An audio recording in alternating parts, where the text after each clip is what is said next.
ବାଲେଶ୍ୱର ସହରର ଷ୍ଟେସନ ଛକ ନିକଟସ୍ଥ ଡାକ୍ତର ପିସି ଆଚାର୍ଯ୍ୟ ଲେନ୍ ସ୍ଥିତ ଓମେଗା ହାର୍ଟ ରିଦିମ୍ କ୍ଲିନିକ୍ ପକ୍ଷରୁ ବିଶ୍ୱ ହୃଦୟ ଦିବସ ପାଳିତ ହୋଇଯାଇଛି। ଏହି ପରିପ୍ରେକ୍ଷୀରେ କ୍ଲିନିକ୍ ପକ୍ଷରୁ ଏକ ସ୍ୱେଚ୍ଛାକୃତ ରକ୍ତଦାନ ଶିବିର ଆୟୋଜିତ ହୋଇଥିଲା। ଭୁବନେଶ୍ୱର ସ୍ଥିତ କିମ୍ସ ହସ୍ପିଟାଲର ବିଶିଷ୍ଟ ହୃଦୟ ରୋଗ ବିଶେଷଜ୍ଞ ଡାକ୍ତର ମିଲନ କୁମାର ଘୋଡ଼େଇ ଏହି ଶିବିରକୁ ଉଦ୍ଘାଟନ କରିବା ସହିତ ରକ୍ତଦାତାମାନଙ୍କୁ ଉତ୍ସାହିତ କରିଥିଲେ। ହୃଦୟ ରୋଗ ସ୍ୱାସ୍ଥ୍ୟଗତ ଏକ ଜଟିଳ ସମସ୍ୟା ହୋଇଥିବା ବେଳେ ସଚେତନତା ଦ୍ୱାରା ଏହି ରୋଗର ନିରାକରଣ ସମ୍ଭବ ବୋଲି ଡାକ୍ତର ଘୋଡ଼େଇ କହିଥିଲେ। ଦୈନନ୍ଦିନ ଜୀବନଚର୍ଯ୍ୟାରେ ପରିବର୍ତ୍ତନ ସହ ନିୟମିତ ବ୍ୟାୟାମ ଓ ସୁଷମ ଖାଦ୍ୟ ପ୍ରତି ସମସ୍ତେ ଦୃଷ୍ଟି ଦେବା ଆବଶ୍ୟକ ବୋଲି ସେ କହିଥିଲେ। ଜନସାଧାରଣଙ୍କୁ ଏଥିପ୍ରତି ସଚେତନ କରିବା ଉଦ୍ଦେଶ୍ୟରେ ସମଗ୍ର ବିଶ୍ୱରେ ହୃଦୟ ଦିବସ ପାଳନ ହେଉଥିବା ଡାକ୍ତର ଘୋଡ଼େଇ କହିଥିଲେ। ଆମେ ଯେମିତି ପ୍ରତିବର୍ଷ ୱାର୍ଲଡ ହାର୍ଟ ଡେ ରେ ସେପ୍ଟେମ୍ବର 29 ତାରିଖରେ ସୁସ୍ଥ ହାର୍ଟ ରଖିବା ପାଇଁ ଆମେ ସବୁବେଳେ ପ୍ରଚେଷ୍ଟା କରୁଛୁ। ତ ପ୍ରତିବର୍ଷ ଆମେ ବ୍ଲଡ଼ ଡୋନେସନ୍ କ୍ୟାମ୍ପ ବି କରୁଛୁ, କାହିଁକିନା ଆମ ବାଲେଶ୍ୱର ଟାଉନରେ ଆମର ସବୁବେଳେ ରକ୍ତର ଅଭାବ ରହୁଛି। ତ ଆମର ଏଇଟା ଗୋଟେ ଛୋଟ ପ୍ରୟାସ, ଆମେ କିଛିଟା ଆମେ କଣ୍ଟ୍ରିବ୍ୟୁଟ୍ କରିପାରୁଛୁ ତା ପାଇଁ। ୱାର୍ଲଡ ହାର୍ଟ ଡେ ତରଫରୁ ମୋର ଏଜ୍ ଏ କାର୍ଡ଼ିଓଲୋଜିଷ୍ଟ ହିସାବରେ ଖାଲି ଏତିକି କହିବାର ଅଛି, ସମସ୍ତେ ଗୋଟେ ହେଲ୍ଦି ଲାଇଫ୍ ବଞ୍ଚିବା ପାଇଁ ଚେଷ୍ଟା କରନ୍ତୁ, ଡାଇବେଟିସ୍ ବ୍ଲଡ଼ ପ୍ରେସରକୁ କଣ୍ଟ୍ରୋଲ କରନ୍ତୁ, ଷ୍ଟ୍ରେସ୍ ଫ୍ରି ରହନ୍ତୁ ଏବଂ ନିଜର ହାର୍ଟକୁ ସୁସ୍ଥ ରଖିବା ପାଇଁ ଚେଷ୍ଟା କରନ୍ତୁ। ଆଜିକା ଟାଇମ୍ରେ ଯେଉଁ ଭଳିଆ ହାର୍ଟର ରୋଗ ବଢ଼ି ଚାଲିଛି ତାର ପ୍ରଥମ କାରଣ ହେଲା ଆମ ଲାଇଫଷ୍ଟାଇଲ୍।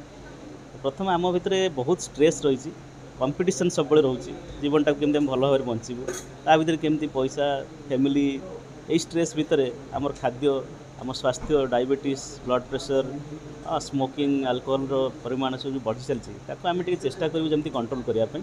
ଆଉ এইভাবে জীবনচর্যাକୁ ଯେମିତି ଆମେ ଠିକ୍ ଭାବରେ ରଖିପାରିବୁ, ବାହାର ଖାଦ୍ୟ ଖାଇବା ଟିକେ କମ୍ ଖାଇବୁ, ଫ୍ରାଏଡ୍ ଫୁଡ଼୍, ଜଙ୍କ ଫୁଡ଼୍, ତ ଆମେ ନିଶ୍ଚିତ ଭାବରେ ଆମ ହାର୍ଟକୁ ଭଲ ଭାବରେ ରଖିବା ପାଇଁ ପ୍ରୟାସ କରିପାରିବୁ। ଅବସରପ୍ରାପ୍ତ ଅତିରିକ୍ତ ଜିଲ୍ଲା ସ୍ୱାସ୍ଥ୍ୟ ଅଧିକାରୀ ଡାକ୍ତର ଶଶାଙ୍କ ଶେଖର ଚୌଧୁରୀ, ଆଇଏମ୍ଏ ବାଲେଶ୍ୱର ଚାପ୍ଟର ସମ୍ପାଦକ ଡାକ୍ତର ଜୟନ୍ତ କୁମାର ଦାସ, ଡାକ୍ତର ଗୁରୁ ଦାସ ମହାପାତ୍ର, ଜିଲ୍ଲା ରକ୍ତ ଭଣ୍ଡାର ଅଧିକାରୀ ଡାକ୍ତର ବସନ୍ତ କୁମାର ଉପାଧ୍ୟାୟ ପ୍ରମୁଖ ଏଥିରେ ଯୋଗଦେଇ ରକ୍ତଦାତାମାନଙ୍କୁ ଉତ୍ସାହିତ କରିବା ସହିତ ବିଶ୍ୱ ହୃଦୟ ଦିବସ ପାଳନର ତାତ୍ପର୍ଯ୍ୟ ସମ୍ପର୍କରେ ଆଲୋକପାତ କରିଥିଲେ।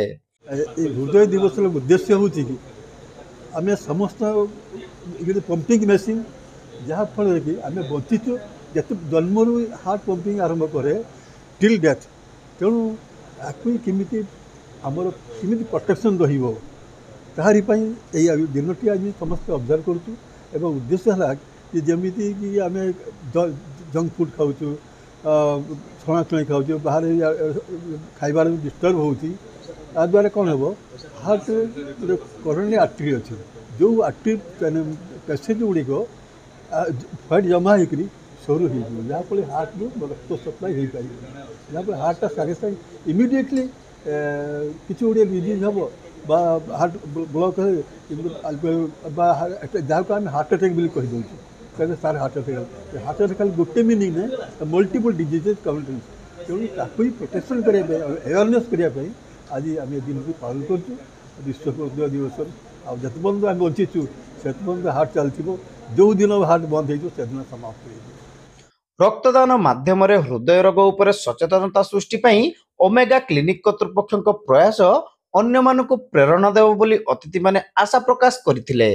ପରେ କ୍ଲିନିକ୍ ପରିସରରେ ଏକ ସଚେତନତା ସଭା ଆୟୋଜିତ ହୋଇଥିଲା। ଡାକ୍ତର ଘୋଡ଼େଇଙ୍କ ପିତା ଲକ୍ଷ୍ମୀକାନ୍ତ ଘୋଡ଼େଇ ଓ ମାତା ଆରତୀ ଘୋଡ଼େଇ ଏହି କାର୍ଯ୍ୟକ୍ରମକୁ ଆନୁଷ୍ଠାନିକ ଭାବେ ଉଦ୍ଘାଟନ କରିଥିଲେ।